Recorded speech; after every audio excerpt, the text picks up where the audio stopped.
connecting to the internet. Internet. Networking software. World Wide Web thing on a computer today. Computer. NetSurfer Pro. All right, E3, I was going to say is upon us, but it already happened. E3 just happened. We're hot off the tails of it. And, it's the biggest time in gaming news every year, on the hour, on the dot. What are the big announcements? That's what every gamer wants to know. What are the big announcements? Yeah, every forum, every website is like, hey, I didn't see it because I'm a gamer, I've got better things to do, but like, what's the big news? And we here at NetSurfer Pro, a whirlwind ride through the World Wide Web, are here to give you the big news. Yes, the big news, the small news that's kind of big but not really, everything in between news. My first one is that I'm really excited for the new Metroid, the new Mario Party. Mario Party 3 has some incredible boards, and I hope they have more than one board from Mario Party 3. It also has a bunch of mini games from the series, which includes some of my favorites that they've shown, like Book Squirm, the classic, one of the best in the series. Absolutely, yes. We didn't get much in the way of new information about the new Fable, which I'm sad about. Fable 2 is one of my favorite video games, and Fable as a series is one I've always wanted to kind of see come back. But, Microsoft had to make way for talking about cars somehow, I guess, and talking about nothing of interest with Bethesda. Yeah. My biggest thing from Microsoft was just that Arcane is making a multiplayer game. Arcane Studios has a great track record. They've made Dishonored, they made Prey. I'm still excited for Deathloop. Just good things are on the horizon from them. Were they Back for Blood, or were they the vampire thing, Redfall. or something completely different? They were what? Redfall, got it. vampire thing. Back for Blood I'm actually pretty excited about, from the two creators of the original Left 4 Dead. Can't convince any of my friends to play Left 4 Dead 2 with me, so maybe I'll be able to not convince them to play Back for Blood with me. I'll play Back for Blood. I'll blood your back. Gross.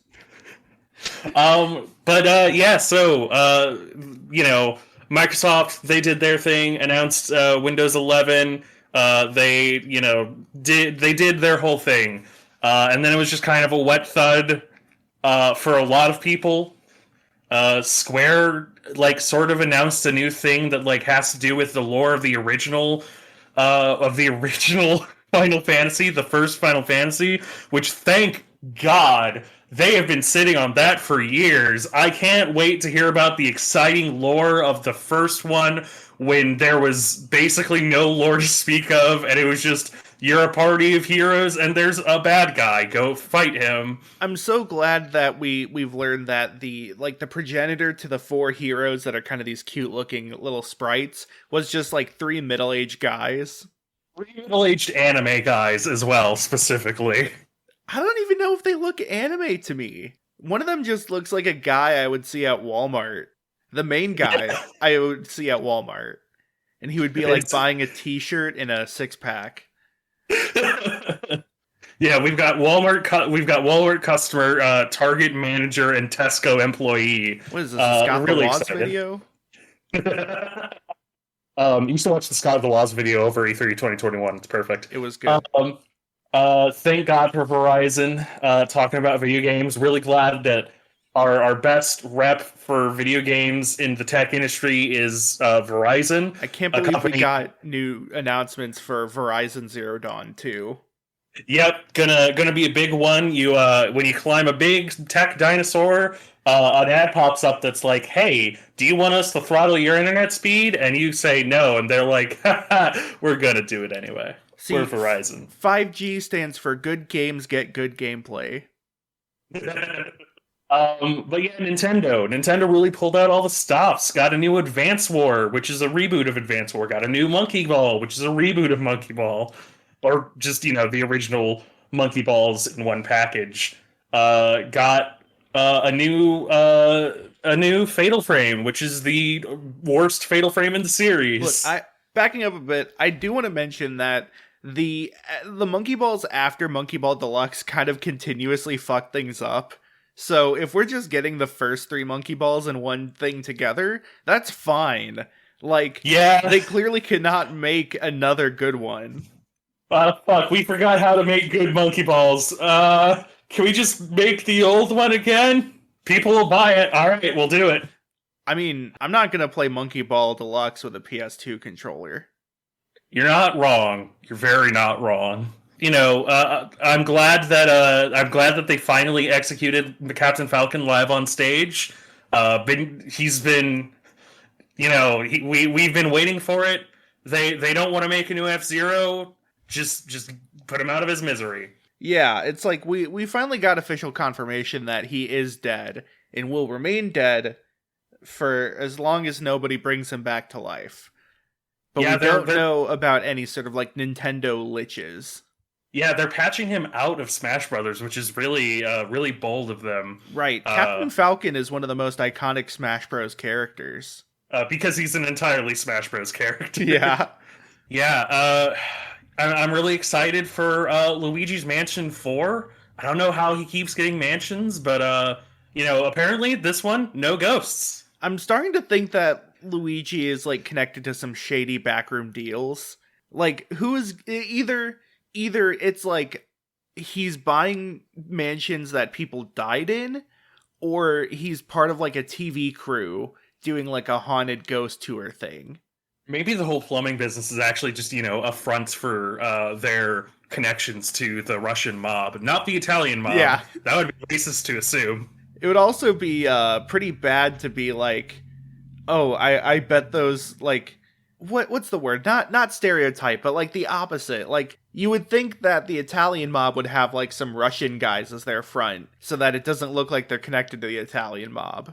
Yeah. And vice so versa. What you make me about this? Yeah, Breath of the Wild 2. Really excited. Interesting that they've skipped over Zelda as a playable character and gone straight to Ganondorf. Wait, Ganondorf also got executed on stage. Oh god, you're right. Oh man, are they doing a new timeline thing now? Is this how we split the timeline? This is the new 52 for Nintendo. The new 64. Anything you're excited for? Oh, very nice, very nice. Well, I'm excited for a game that was actually part of what we're talking about today. So I guess we should just get into what we're talking about today then. Yes. Yeah, just to reiterate, this is Net Surfer Pro. I am your host, Matt, and with me is, as always, my co-host, Galen. Sorry, tired. Sorry, let me try that one more time. Tired Galen. Hi, Tired Galen. I'm Matt. We have fun here. Yes. But yes, today we are talking about E3. The E-Triple. Electronic Entertainment. Execution. Yes, because they execute all the characters that they show. Haven't you been paying attention? So, E3 is like Gamer Christmas. Actually, no, Christmas is Gamer Christmas, because that's when gamers get games. E3 is like a one giant hype machine. And so we're talking about like a specific publisher, but we need to really talk about E3 as a whole first. Yeah, the publisher is Devolver Digital. We'll not pussyfoot around it. We're kind of focusing on their electronic entertainment exposés through the years up to 2021 from 17. But the important context is all of E3 because their entertainment expos are E3. It is a lot of satire of E3 and a lot of parody of E3 and parody of gamers and stuff like that. So we need to set a bit of groundwork. Right. So let's go back in time. Let's go back in time to the year 1995 when the Entertainment Software Association, otherwise previously known as the Interactive Software Developers Association, I believe, was founded in response to the mid-90s kind of moral panic, you know, Jack Thompson, the type of stuff Tim Buckley got really mad about, the like panic about games being too violent for kids. The Entertainment Software Association also manages the ESRB, the Electronic Software, or the Entertainment Software Ratings Board, which is what gave us the rating system we have for games. And that was sort of the purpose of the founding of the association, was to set up that ratings board that would then be a standard across the industry, because there wasn't currently a ratings board or an oversight board. Quick trivia. Name the 2 most important games that led to the creation of the ESRB. I'm going to guess Mortal Kombat and Doom? Very close. Mortal Kombat and Night Trap. Night Trap was right. quintessential. Night Trap, yes. Everyone remembers that game. Indeed they do, so we don't need to talk about it anymore. Yeah. So, but alongside the ESRB, the other big thing that the ESA did at the time was forming a trade show, because previously video games were at a lot of other electronic consumer and trade shows, but those are alongside things like computers and appliances and like home entertainment that's not really video games. And so it wasn't super specialized. And so the founders of E3 figured that there was an opportunity to create a video game centric trade show. So trade shows they sort of fulfill a few purposes. They're mainly meant to do 2 things though, one of which is to be industry facing towards like retailers. So retailers would see upcoming announcements and releases. They could better understand what they'd be ordering, and then they could put in accurate orders, which would then tell distributors and publishers the demand for those orders. So it's a sneak preview, but to the people who are managing the retail, so that they can spend money accurately. And then press also go there to report on things like upcoming launches, new software, new hardware, in mainly at the time gaming magazines. Things like Game Informer or PC Magazine or what have you. So there's sort of other things like some networking with like developers and publishers, but that's not as important as those 2 things. And generally, those 2 like aspects are what is similar to other trade shows in other industries. Like for example, the Gamma trade show for board games, or at least I think it's just board games. It might be other stuff, but anyways, Gamma trade show. A lot of the public does not go there, but like people who work for board game stores and retailers, and then also people who do things like really popular board game podcasts or board game news go there as well. Now, E3 had some problems with like general public unconnected to the industry getting in, and it ended up making a lot of studios' booths way overcrowded, to the point where it affected the people like retailers and press that were supposed to be there. And facing threats from companies to pull out of E3, they started more vigorously and rigorously vetting attendees in 2007. Now, this wasn't necessarily a like shut out of the public, because E3 notably streamed their press conferences. I'm not super sure when the first stream was, but the earliest I can find recorded was 2001. And so, even though they shut out the general public from going to the space, there was still a lot of people at home watching these live streams. And, talking about them, covering them, reporting on them, and going on internet forums and chat rooms and talking shit. For just history's sake, around 2015, E3 opened to the public again. Previously, even if you wanted to get in, you would still need like a press pass. They were a little lenient with like YouTubers able to get press passes, but there was just a sort of general trickiness to it. But 2015 is when they allowed public tickets again. Obviously, and then in 2020 and 2021, they did it completely virtually. We're not sure why. Just sort of, made that shift, probably following Nintendo's lead into that market. I think that this is a good thing to focus on. Is there was this big question before the shutout of 2007 even, that I think sort of started really bubbling up in the mid-2000s of who is E3 for? Because, like, yes, E3 is very directly for it is not for gamers necessarily. It is for the other business people, TM. It is for the people in the middle of the supply chain. But at the same time, one of the big facets is garnering hype for all these new hot games that are coming out. It is talking directly to the public, but without without trying to get them in the door to crowd up the space, trying to keep the pullers out. And I think it's part of that weird disconnect that makes Devolver Digital's press conferences work so very well, which we'll get into in a second. But that's a question that sort of has to be at the back of your mind, is like, E3 is entirely for the consumers and also absolutely not for the consumers at all. And that's the funny irony of it, I guess. That's the rub of being a gamer, is that you are being sold this awesome experience, but you are also ultimately being sold something that once you give the money, they could not give less of a shit if you cared. Right.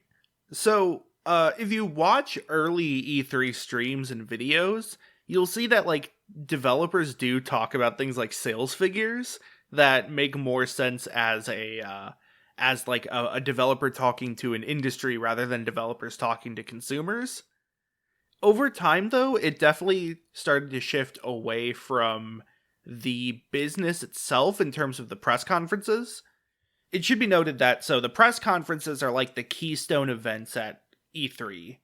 There's always the booths, which have more like demos and hands-on stuff, but the press conferences are sort of what E3 is highlighted around. Usually, in the past, this would be somebody going up on stage. They would introduce people that come on, talk about new games, show trailers, etc. And so, like, you get a pretty wide range of announcements early on, but as time went on, it would usually be more, or it would eventually be more like theatric, more involved. People started adding like live performances for like music and stuff like that. A lot more set pieces involved. And overall, just like more of a shift to, like I said, theatrics. And additionally, we should talk about E3 culture. What I mean is there's sort of it's a question that still gets asked every year, is who won E3? What does that mean? It's sort of like, so like, who had the best announcements? Who had the best press conferences in terms of, I don't know, writing, production value? But also, like, another big part of E3 was the E3, like, people would make fun of E3. Nowadays, the kids would call it cringe, E3 cringe. But even before people started widespread using cringe, it was sort of a race to see who was the cringiest, most awkward conference. People who aren't actors overacting to try to sell something hype. People who, like, really should have better tech backup, having technical issues. Things just really awkward of watching people demo games on stage. A big sort of thing that happens a lot is, like, either pre-rendered demos, pre-recorded demos, or whatever, played by somebody on stage, or just a demo that is so held together with duct tape that, like, they need somebody who is trained in how to play it, or else if they look to the left, you'll see that it's not at all in a solid state. Yeah. Or a, non-solid state hard drive. It's just a mixture of these, like, awkward things that are basically meant to keep kayfabe that people just ignore and make fun of. There's a lot of, like, E3 cringe compilations or just funny videos. Donkey has a few good ones of recent years, but I also have to highlight Rush Nerds videos. I don't know if they're still doing videos, but those were pretty good. It was just sort of, yeah, the idea of who won E3 was a mix of who had the best announcements and who had the least cringe. Yeah. I do want to also sort of focus on that cringe, though, because here's the thing. Cringe makes memories. Mm-hmm. Like, I cannot tell you a single thing about the 2007 E3 entirety, but I can tell you exactly one thing about it. So I guess I just lied. I can tell you exactly one thing about the 2007 E3 conference, and that is that Nintendo debuted debuted Wii Music, and it was the worst possible way they could have debuted it. No one was on time. Everyone had really big fake smiles. It was just absolutely terrible, and I still fucking remember it. I remember that. I remember the instance when the Kinect was debuted and someone said, "You want to see the underside of someone's foot?" Well, bam, there it is. And like the avatar on screen, like bent his foot literally the opposite way you should bend a knee. I remember things like giant enemy crab, attack its weak point for massive damage, or $599 US, or it's Ridge Racer. Ridge Racer. Ridge Racer. Or how about Peggle 2? Yeah. These are like the moments people remember from E3 because they're funny, not because they're hype. I mean, Peggle 2 was pretty hype, though. Peggle 2 was pretty hype. But, like, it ultimately then became a game of, like, cringe power creep, or, like, haha funny power creep, where, I mean, it's the story of, you know, sassy Wendy's or Nihilist Arby's all over, not Nihilist Arby's, Nihilist Arby's slaps. It's the, you know, the power creep of being in with the kids, where I think Brian David Gilbert even kind of drew attention to the fact that, like, there is definitely no small amount of, like, funny E3 moments that are definitely staged, because it's the funny haha E3 moments that get remembered. And so I don't know where the end of it is, basically. Like, I don't know where this power creep is ultimately leading to, except I guess Devolver Digital, but even then, that's something that only someone as small as Devolver Digital could do. You wouldn't see Microsoft doing something as weird and experimental as Devolver Digital's press conference. Right. So there's one more important piece to the history of E3 that I need to mention, which is Nintendo Direct. In 2011, Nintendo started doing Nintendo Directs, which are pre-recorded announcement reels. Usually these would either be like just kind of brief sizzle reels of upcoming titles if they're like not attached to a conference. But when there were major events like E3, they would have a more involved one with, like, you know, somebody talking. I say that like there's no talking in the other ones, but, like, you know, a company figurehead like Reggie or whoever, Miyamoto. Doug Bowser, the actual CEO of Nintendo America. And they would, like, have just more involved announcements. E3 is always where Nintendo would make their, like, big flagship announcements, such as Metroid Dread, or Mario Odyssey, or Breath of the Wild, or Breath of the Wild 2. But the big thing about these is that they're all pre-recorded and heavily edited. You know, they're in front of a green screen with, like, big graphic effects behind them. There's music and all that.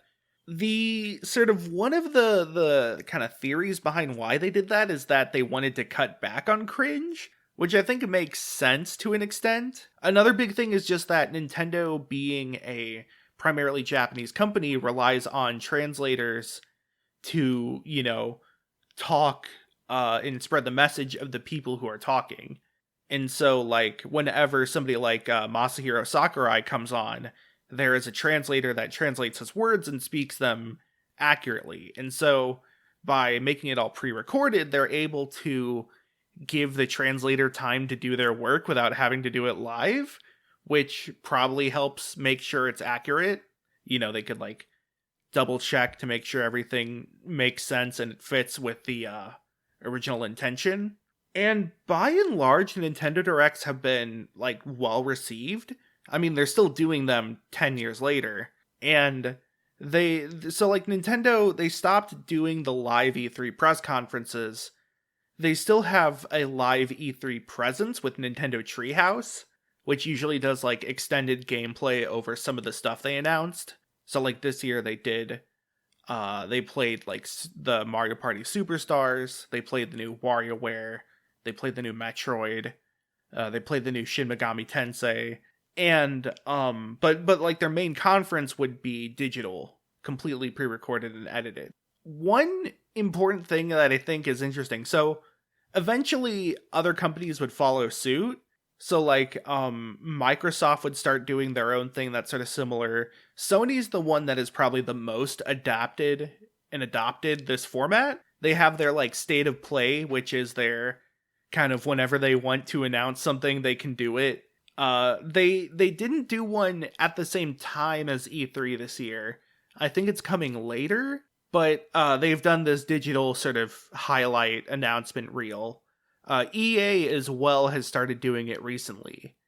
And so other companies have started, taking on this format. I think Nintendo's the best at like pacing it as far as like bookending it with strong announcements, having something flashy first off, knowing when to use like more compact sizzle reels for some things, building up anticipation during the middle of it. But the big thing you need to know is just that Nintendo Directs are sort of replacing traditional press conferences in terms of just like why risk being awkward and things failing when you can spend months in advance preparing it and then broadcasting it live to everybody, but like, pre-recorded. So not live.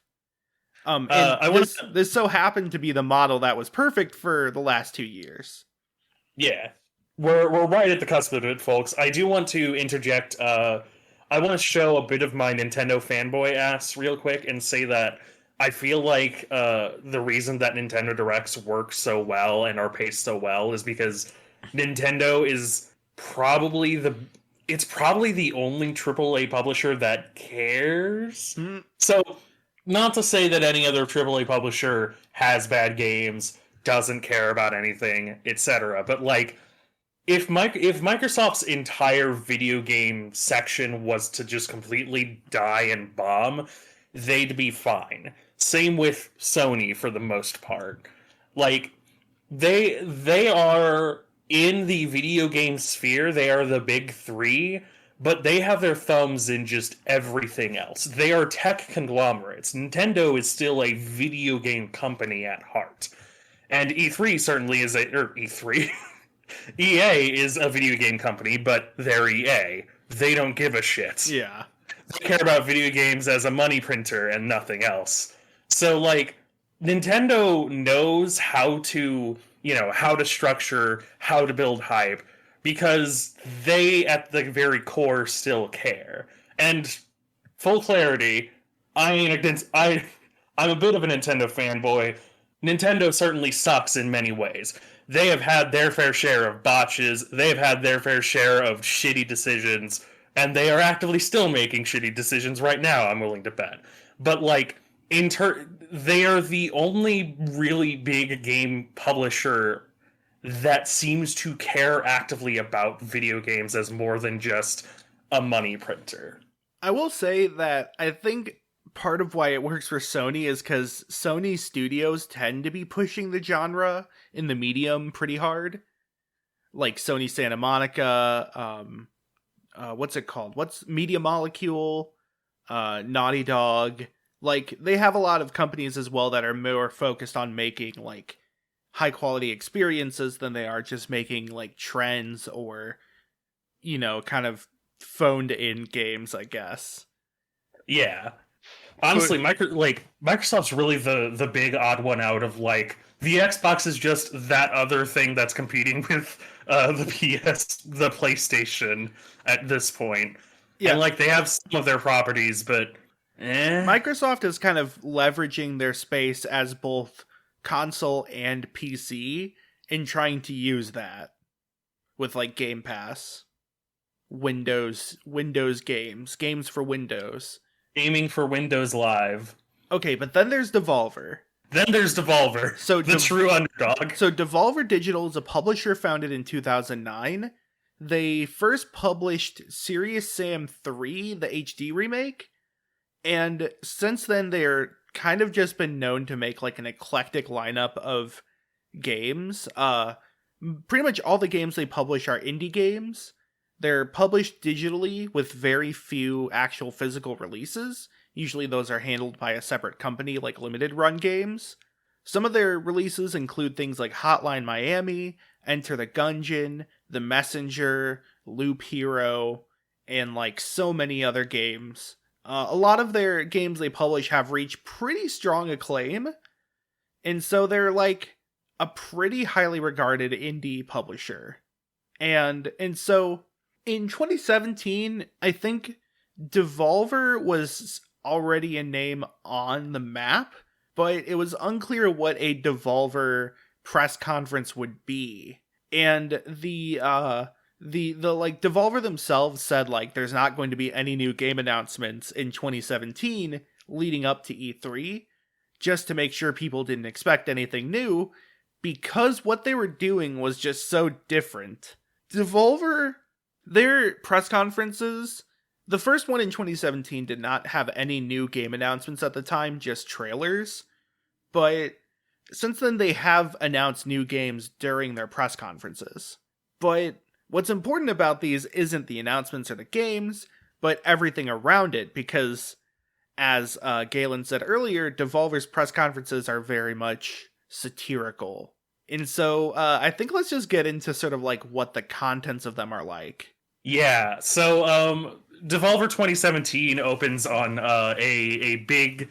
It's literally called the Big Fancy Press Conference, and it opens on it opens on, you know, a big, like, stadium, or not stadium, but a conference area, and it counts down, and then, you know, there's big flashing lights, and an announcer goes, you know, welcome to the stage, Nina Struthers! And Nina Struthers walks out, and she's like, you know, oh, thank you to all this applause, and she's like, you know, okay, settle down. All right, settle down now. And then eventually she rolls her eyes and takes out a gun and shoots it into the air, reloads, shoots it into the air more until people are finally silent. And she's like, thank you. Thank you for joining us at the Dave Lang Memorial Theater.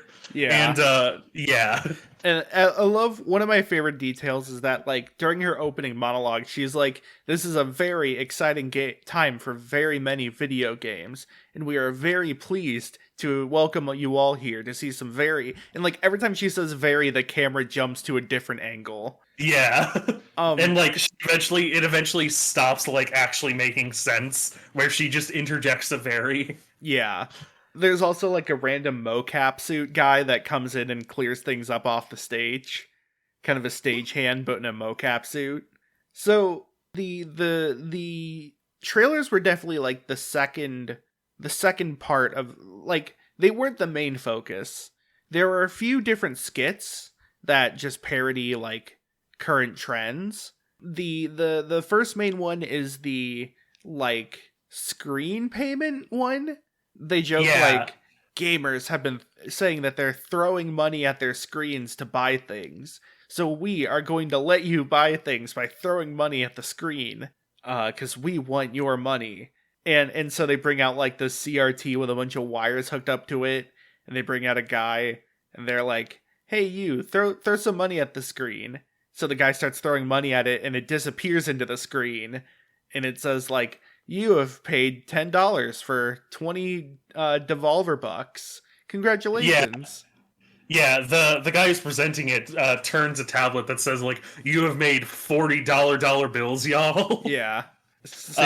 And then there's, like, a web fiction-esque, like, sudden morbid wacky twist where the guy throwing money ends up getting his arm caught in the screen. And then when he pulls it out, it's like, you know, bleeding profusely. And it's bleeding just all over everywhere. Yeah. They have to, like, take him to medical attention. They also did earliest access, which was, like, paying for a game that's not even started yet. Yeah, it was like the moment that an idea enters someone's mind, it goes onto a store for you to buy now. And then, like, I think the closing one is like a thing that will actively change the game based on your inane comments that you make online. Yeah, it's like whenever you make a comment about how you would change the game changes. Just like making fun of pissy gamers. There's an overall theme of just like taking jabs at the marketing trends of the industry. I mean, the last skit definitely is more an attack on the gamers who are like unreasonable and very angry on forums. But the first two skits are more so about like other companies. The screen payment's a bit more abstract. It's not very directly targeting something, but it is sort of just a general atmosphere of like companies just want your money, and so if there's a new way they'll find to get your money from you, they'll take it. Yeah, the ramping up of the language is a big part of the conference, because like it starts out as kind of typical like making fun of marketing, because they do throw in a couple of, synergies and things like that. But as it goes on, it becomes more and more direct targeted as like, you are the consumers and we fucking hate you, but we want your money and that's it. Yeah. And like the language becomes more direct, and it is like they do have cheeky criticisms of the gamers, like with the every time you make an inane comment it changes to play different. But like I think a big part of it, the satire as well, is just like it's being honest about how these companies see you, which like also the comedy there is that Devolver is a generally respected publisher that seems to actually kind of care. Like they specifically target indie games. They have a style, but like they, branch out, and they care about the industry and care about the developers and seem to care about the, consumers themselves as well. But, for the purposes of this demonstration, it's like, we are a big greedy game company. We are an EA, and you are the dumb masses who are just going to give us your money, and that's it. Right, yeah. It's definitely like the running theme for this first year is that the concepts they present are just things that do not give you any value for buying them. They are essentially worthless ways or like impulse buys for spending your money. And at the end of the conference, Nina starts talking about the futures games and the futures future and the futures future, and her head explodes. Yeah.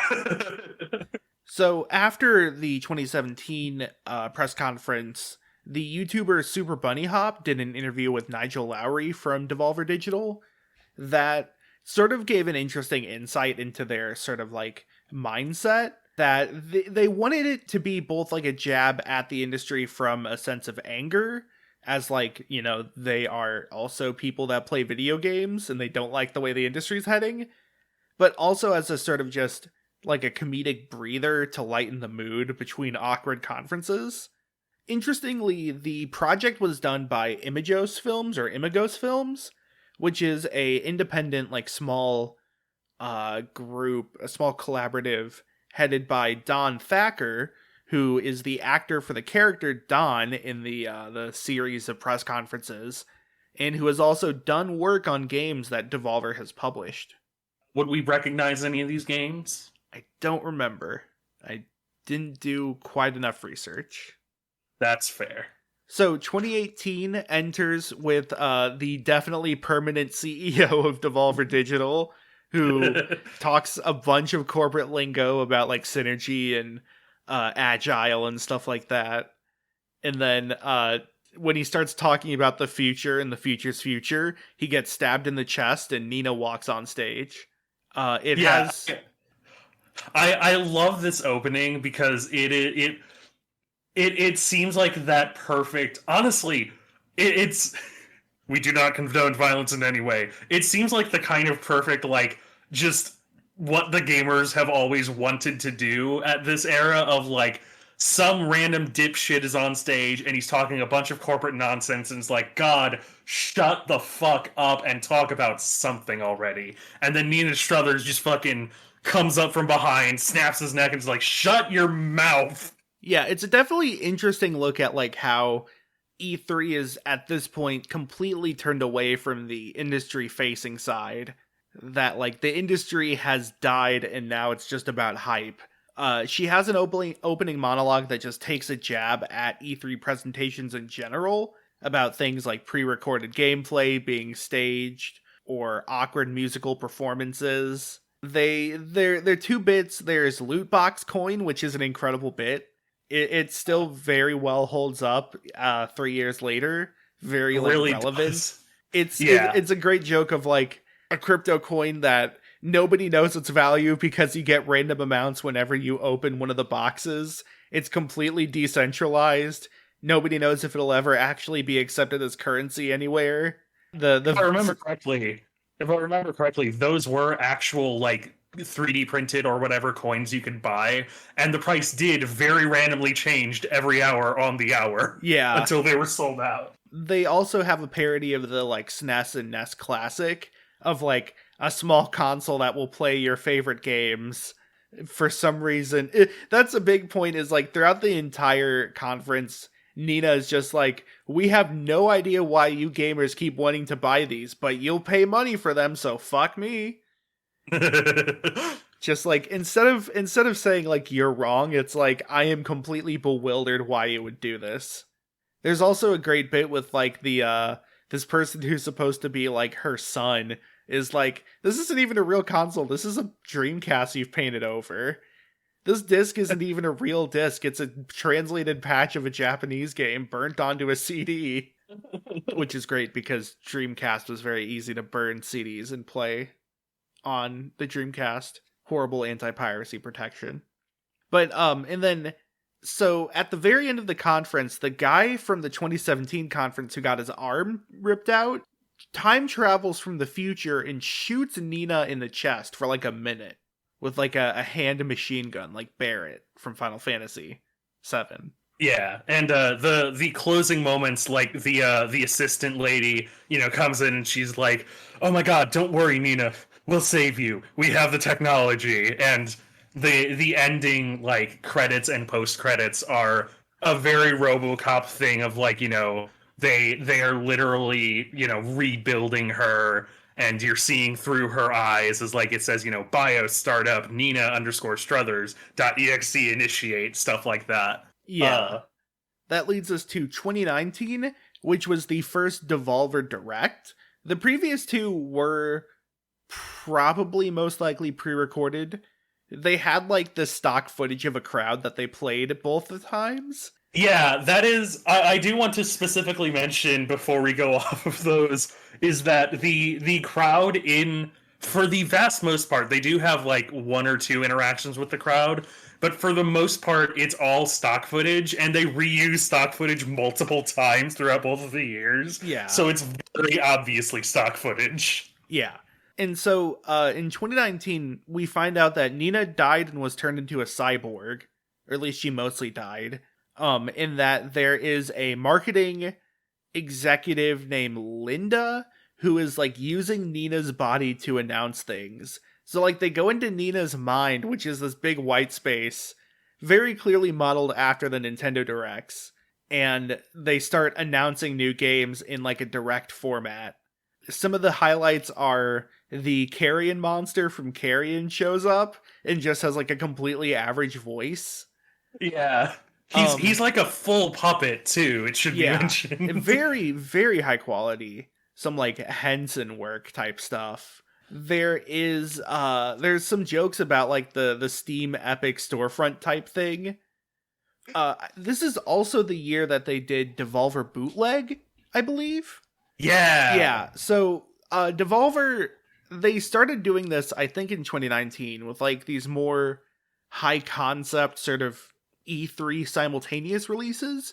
Devolver Bootleg being a game that has bootleg versions of their own games that you could buy on Steam. So they joked about having like the new storefront, and it's not just like a new storefront from regular games. They're getting ahead on the competition and also selling bootlegs of their own games. Yeah. The saddest news actually from this very specific video was Enter the Gungeon House of the Gun Dead, an arcade cabinet that's like developed and like physically made as an arcade cabinet that was to begin distribution. Let me check my notes here. I need pieces of paper to rub against each other to 2020. Oh. Well, Yeah. could have picked a better time, I guess. Yeah. Hopefully I can play that at some point in my lifespan. Yeah. Or my I wouldn't arm be span. surprised. I wouldn't be surprised if they had the actual cabinets, or like maybe they hadn't started production yet, so it probably could easily come out, 2022 or whenever this pandemic ends. But like that was just sort of like the biggest like, oh man. Yeah. At the end of the conference, it like starts glitching out. Like Nina is under too much pressure. And that sort of leads into 2020. At the end of the 2019, after the credits, there's a scene of somebody coming up, somebody from like the future's future coming up to Nina and being like, we'll get you out of there. Yeah, it's a very come with me if you want to live thing. A lot of like Terminator sort of style illusions. So 2020 is the end of the first arc. It is the most lore-centric video. They're still in like the direct white space. It turns out that Linda is responsible for destroying E3 as we know it. That her actions of like announcing things from Nina has like caused E3 to explode basically. Like in universe, the reason why E3 2020 didn't happen is because of what Linda did in the previous year. Yeah. There's a lot of great like guest appearances. So the plot is that one of the reoccurring characters, Zane, is contacted in that there's an announcement that they can make Nina do to like force reset and kick everybody out. Because if they don't, then Linda will go like mad with power and ruin the entire world or something. And so in order to get out of there, they have to make Nina do one announcement. And the announcements are being handled by Dawn, who is kind of a dick, kind of an asshole. I don't remember the exact words Zane says, but that's literally the reason why he's afraid of like interacting with Dawn. But they have guest appearances from Jeff Keighley, Keebler, Bueller? Jeff Kibble, Yes. famed game journalist. Yes, he is the architect responsible for putting in this failsafe. They have a guest appearance from Sonic Fox, one of the best fighting game players of all time. They have a guest appearance from the uncle that works at Nintendo. And then they have a guest appearance from the Witcher bathtub. It's very good. They also got the like actual heads of Sony and Microsoft to be in it too. Yeah, they had Phil Spencer and I don't remember the Sony's guy. John Sony. It is worth noting that Suda51 was in one of the first two Devolver videos. And he was just like, why am I here? Yeah, he was in like 2017, and the joke is he's like, hello, I'm Suda51, and then he starts talking in Japanese like, so hang on, what is this? And it's like, Devolver? No, I'm big time developer. I work with real companies. Get me out of here. Yeah. But so yeah, there's all these guest appearances. They eventually convince Don to do this final announcement. Oh, right. There's a bunch of fake announcements, which are what the guest appearances are for. And eventually Linda is like, we need more announcements. Keep going. And Don's like, we're out. These are all the announcements you have up. Why do you even announce games you don't want to make? And Linda's like, it doesn't matter what we want to make. Gamers want hype. We'll present the hype. They'll forget about all these announcements later, but the hype will remain. So that convinces Don to run the announcement for Devolver Land, which was it's another video game kind of like Devolver Bootleg, where it's like an E3 simultaneous release. California. But it was like a FPS where you go through a convention center themed around Devolver's releases and announcements and like interact with it. It was an interactive convention center that you shoot. But they announced that Nina does one final monologue on like E3 as a whole, kind of just tearing down the hype machine, saying that like E3 exists to drive hype and excitement, and the entire artifice of it is just set up to make gamers want to buy things. But like they go through so many lengths to do that it kind of loses the point. And then like after that, Nina sheds a tear and wakes up in the like the machine they were using to enter her mind, and everyone's alive except we don't know what's Linda up to. She might have died. Fully dead. I do want to say the actress for Nina, Maria Zook, incredible.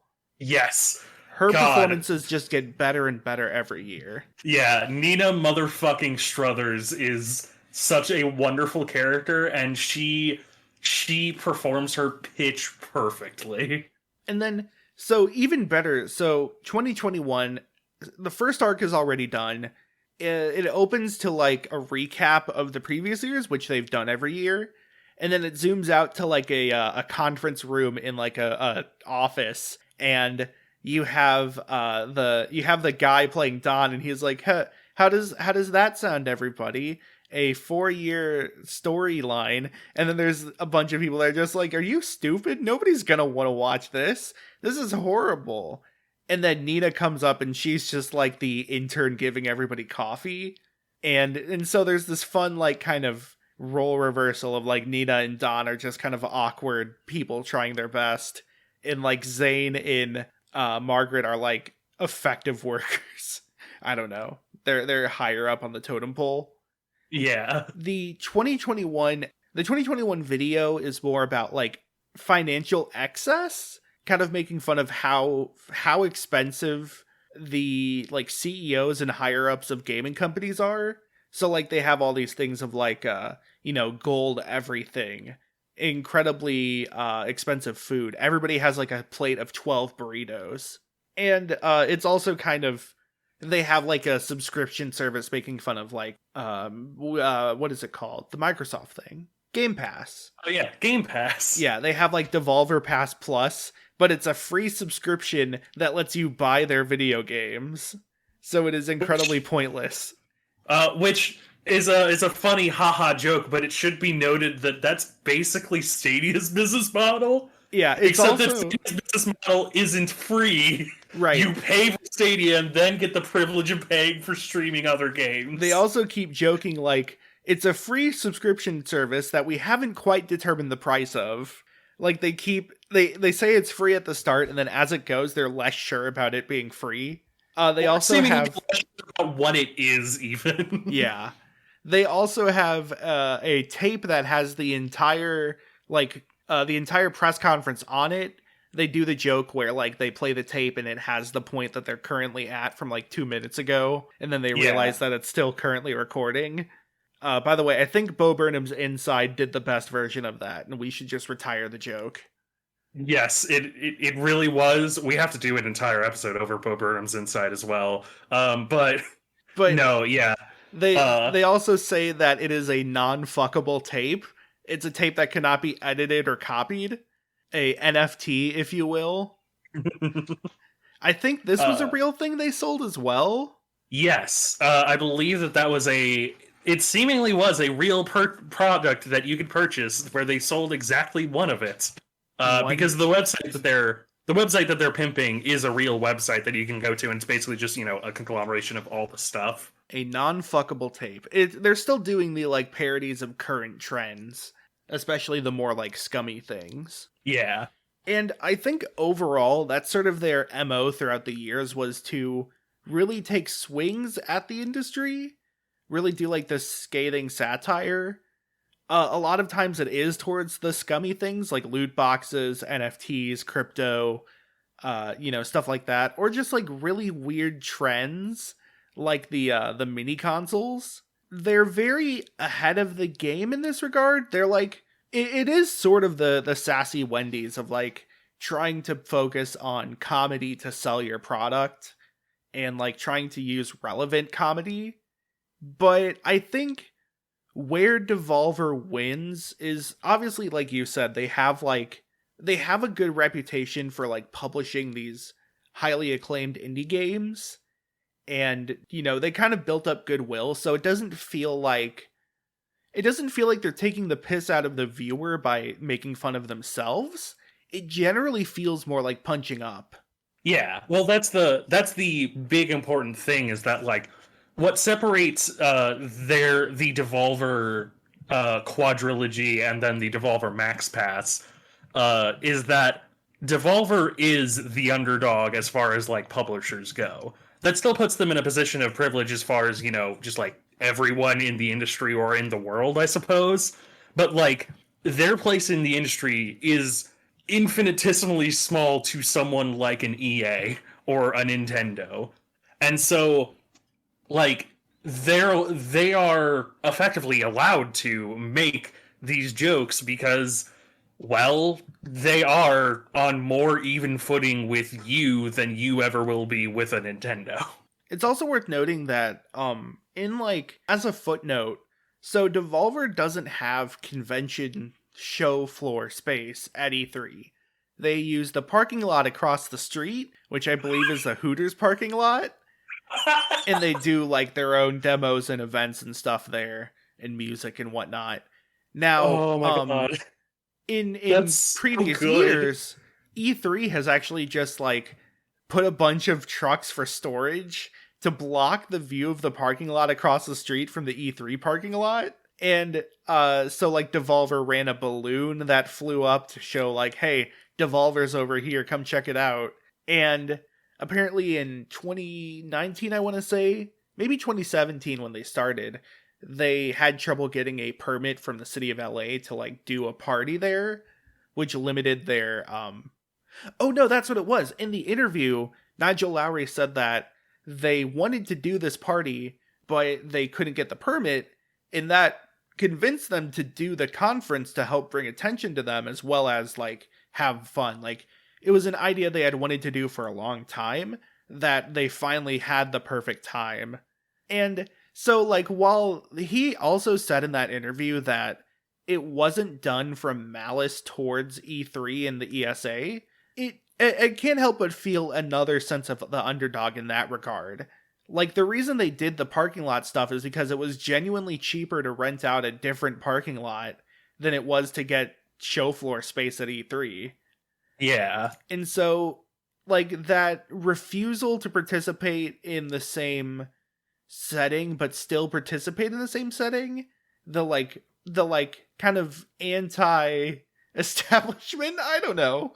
It's a rebellious energy. Yeah, it's the thing that makes it great to me is that there are like, if you want to look for examples of like developers, I don't know if there's another example of publishers, but if you want to look for example of like a developer that has that kind of rebellious energy, you can certainly find it. But like, if you look at a Running with Scissors, I'll use as an example, no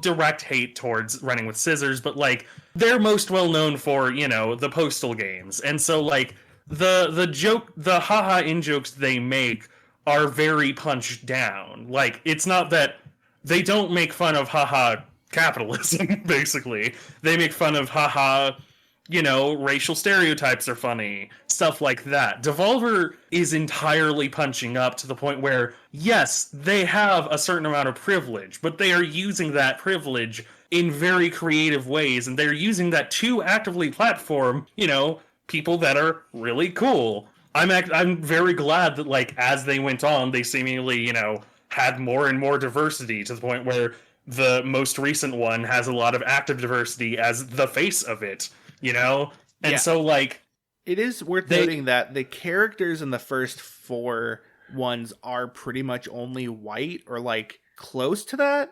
I think Margaret might be not, but I'm not super sure. Don't quote me on that. But they've done a lot better in the 2021 one. Yeah.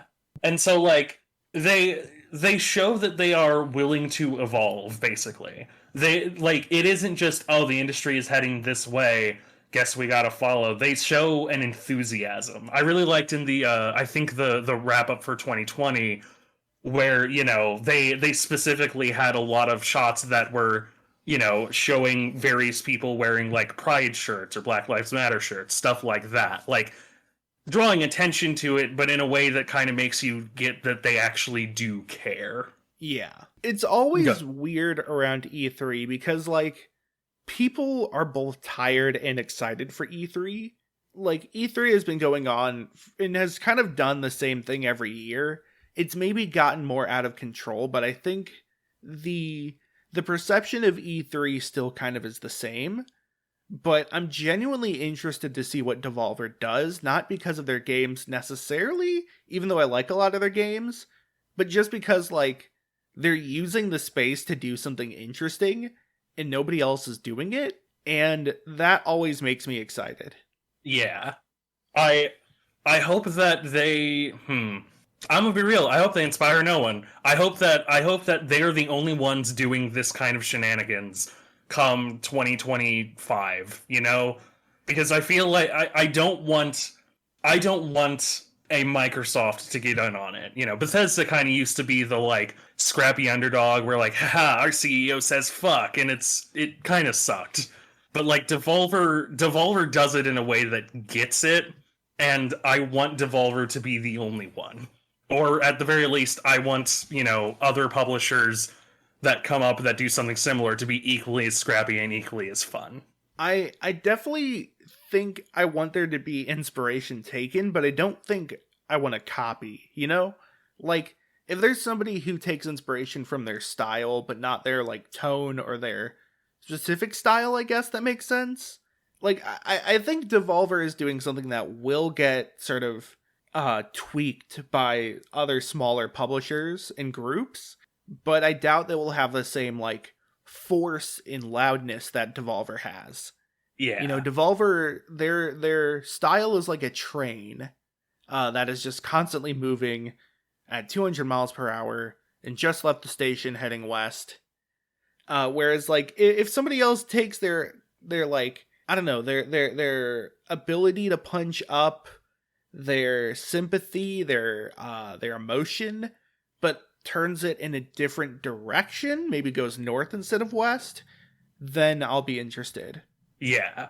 That's a good way of putting it. Mm-hmm. Now, if the train that's going east is going at 200 miles per hour, and the train that's going north is going at 150 miles per hour, though, then how many hours will it take for both of them to circumnavigate the globe, though? Well, what I've got is we are currently an hour and 7 minutes in.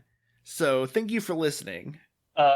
Thank you very much for listening. I'm going to start the socials out. You can follow me. Actually, no, we start with our podcast, don't we? Yes. Podcast comes first. You can follow our podcast on most social media platforms at NetSurfer Pro. You can find us on, Spotify, other places you find your podcasts. Man, this is really difficult. No wonder you do it all the time. Give us a like, give us a rating, give us a comment, give us a review. Any sort of feedback you can give us will help us out immensely. You can also, of course, give us feedback and mentions and whatnot on those social media. Let us know if you'd be interested in anything in particular. With that, you can find me at twitter.com/GALENWOLS0, and I post my hot takes and, retweet cool stuff. You can also find me on TikTok at, I believe, that exact same tag. You can find me on Twitch at Machine Gun Vampire, twitch.tv/Machine Gun Vampire. I might start streaming at some point, I'm not sure. Find me on YouTube at The Only Galen on YouTube. And with that, my roommate has cracked a big old brewski, so I think I'm done. All right, you can follow me on Twitter at MattCraigGaming. I tweet out whatever I'm thinking about, like mini reviews of things I'm watching or playing or experiencing or whatever. You can also follow me on Twitch at twitch.tv/twack. That is twitch.tv/TWAK. I stream, I think I'm going to stick with Tuesday, Wednesday, and Friday instead of Monday. It seems to be going well this way. You can follow me there to get updates on when I go live. I usually go live around 1 p.m. Central Time to like 3 p.m. Central Time.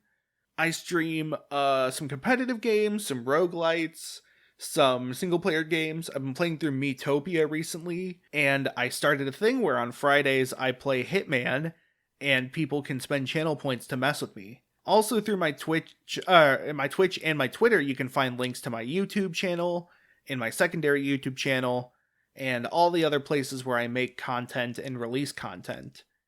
And you can also follow my other podcast at Board Game Bros, where I talk about board games. And I think with that, we'll see you later. Yes. Last thing, you should definitely look at Joey Pocket's E3 videos. They are wonderful, and I miss Joey Pocket. See ya. Bye.